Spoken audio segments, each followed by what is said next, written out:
அன்பான தேவனுடைய பிள்ளைகளே, உங்கள் அனைவரையும் இயேசுவின் நாமத்தினாலே வாழ்த்தி வரவேற்கிறேன்.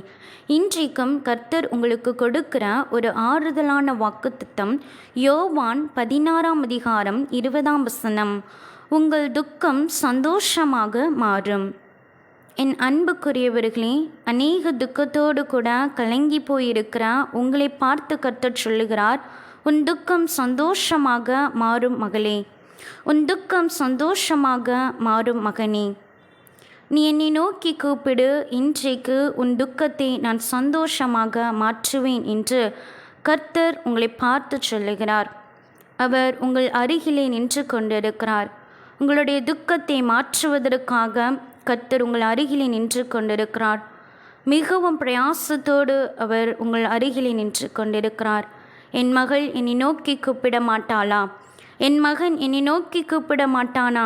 அவன் உள்ளத்திலே அழுது கொண்டிருக்கிறானே, அவள் உள்ளத்திலே அழுது கொண்டிருக்கிறாளே, என்னை நோக்கி பார்த்தால் இன்றைக்கு அவளுடைய துக்கத்தையும் அவனுடைய துக்கத்தையும் நான் மாற்றுவேனே என்று சொல்லி கலக்கத்தோடு கூட இன்றைக்கு கர்த்தர் உங்கள் அருகிலே நின்று கொண்டிருக்கிறார். பிரியமானவர்களே, அவரை நோக்கி பாருங்கள், அவரை நோக்கி கூப்பிடுங்கள். கர்த்தாவே, எனக்கு இருக்கிற அநியாயத்தை நீர் பாரும், என்னுடைய துக்கத்தை நீர் பாரும், என்னுடைய வேதனைகள் எல்லாம் நீர் பாரும் என்று சொல்லி அவரிடத்திலே கூறுங்கள். இன்றைக்கு உங்களுடைய துக்கத்தை அவர் மாற்றுவார்.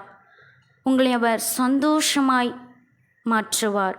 இன்றைக்கு உங்களுடைய வாழ்க்கை சந்தோஷமாய் மாறும். பிரியமானவர்களே, அது மட்டுமல்லாது நீங்கள் நினைக்கலாம், என்னுடைய துக்கம் யாருக்கு தெரியும், என் வேதனை யாருக்கு புரியும்?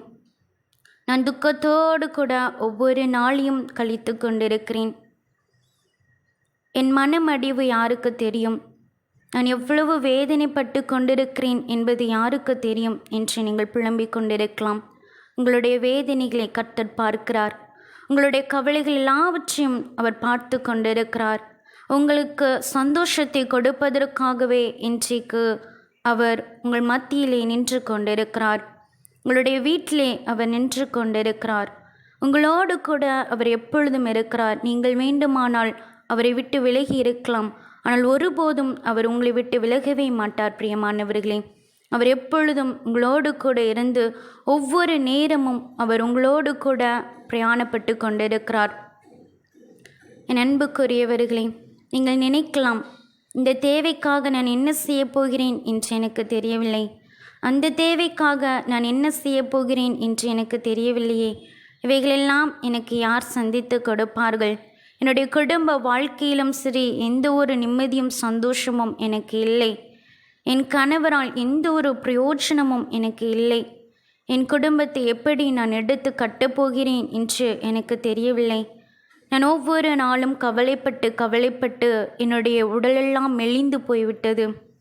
என்னுடைய கண்ணீரெல்லாம் வற்றி போயிற்று. இனி அழுவதற்கு கூட என்னிடத்தில் கண்ணீர் இல்லை என்று சொல்லி நீங்கள் மிகுந்த அங்கலாய்ப்போடு கூட இருக்கலாம். இன்றைக்கு கர்த்தர் உங்களுடைய துக்கத்தை மாற்றுவதற்காகவே அவர் இன்றைக்கு உங்களுக்கு வாக்கு கொடுக்கிறார். உன் துக்கத்தை நான் மாற்றுவேன் என்று அவர் வாக்கு கொடுக்கிறார். இன்றைக்கு உங்களுடைய துக்கத்தை எல்லாம் கர்த்தர் நிச்சயமாய் மாற்றி உங்களுடைய வேதனைகள் எல்லாவற்றையும் அவர் மாற்றி இன்றைக்கு அவர் உங்களுக்கு சந்தோஷத்தை உண்டாக்கப் போகிறார். அப்போஸ்தலராகிய பவுல் சொல்லுகிற ஒரு அருமையான வார்த்தை, கர்த்தருக்குள் எப்பொழுதும் சந்தோஷமாயிருங்கள், சந்தோஷமாயிருங்கள் என்று மறுபடியும் உங்களுக்கு சொல்லுகிறேன் என்று அவர் சொன்ன அந்த வார்த்தையின்படியே கூட இன்றைக்கும் கூட எத்தனை கஷ்டங்கள் பாடுகள் இருந்தாலும் கூட அவைகள் எல்லாவற்றையும் இன்றைக்கு கர்த்தருடைய சமூகத்திலே வைத்துவிட்டு கர்த்தருக்குள்ளே எப்பொழுதும் சந்தோஷமாக இருங்கள். இன்றைக்கு அவர் உங்களுடைய துக்கத்தை மாற்றுவார், உங்களுடைய கலக்கங்களை மாற்றுவார், உங்களுடைய வேதனைகளை மாற்றுவார், உங்களுடைய கண்ணீரை அவர் துடைக்கப் போகிறார், உங்களுடைய வியாதிகளை இன்றைக்கு உங்களுடைய சரீரத்திலிருந்து எடுத்து போட போகிறார், மன அழுத்தங்களை அவர் மாற்றப் போகிறார், உங்களுடைய சரீரத்தில் காணப்படுகிற பலவீனங்களை மாற்றி அவருடைய பலத்தினாலே உங்களை அவர் எடை கட்டப் போகிறார். பிரியமானவர்களே, ஒன்றிற்கும் கவலைப்படாமல் கிறிஸ்துவினிடத்தில் எப்பொழுதும் சந்தோஷமாயிருங்கள். கர்த்தரிடத்திலே உங்களுடைய காரியங்களெல்லாம் ஒப்பு கொடுத்து விட்டு கர்த்தரிடத்திலே நீங்கள் எப்பொழுதும் மனமகிழ்ச்சியாக இருக்கும் பொழுது இன்றைக்கு கர்த்தர் உங்களுடைய துக்கத்தை மாற்ற அவர் வல்லவராக இருக்கிறார். நம் செபிப்போமா? எங்கள் பரிசுத்தமுள்ள நல்ல பிதாவே, கேட்டதான வசனத்தின் மூலமாய் இன்றைக்கும் உங்களுடைய துக்கத்தை என் தேவனாகிய கர்த்தர் நீர் மாற்றுகிறதற்காக நாங்கள் மக்கள் நன்றி செலுத்துகிறோம் அப்பா. யாரெல்லாம் இன்றைக்கு துக்கத்தோடு இருக்கிறார்களோ, என் துக்கம் யாருக்கு தெரியும் என்று சொல்லி புலம்பிக் கொண்டிருக்கிறார்களோ, அவர்களுடைய துக்கங்கள் எல்லாம் நீர் மாற்றுகிறதற்காக மக்கு ஸ்தோத்திரம் அப்பா. இன்றைக்கு அவர்களுடைய துக்கங்களை மாற்றி, அவர்களுடைய கண்ணீர்கள் வேதனைகளை மாற்றி, இன்றைக்கு அவர்களுடைய வாழ்விலே ஒரு சந்தோஷத்தை நீர் கொடுப்பீராக, மன மகிழ்ச்சியை கொடுப்பீராக. சமாதானம் இல்லாத இவர்களுடைய குடும்பங்களுக்குள்ளே நீர் ஒரு சமாதானத்தை கொடுத்து ஆசீர்வதிப்பீராக. இயேசுவின் நாமத்தினாலே ஆமீன் ஆமீன்.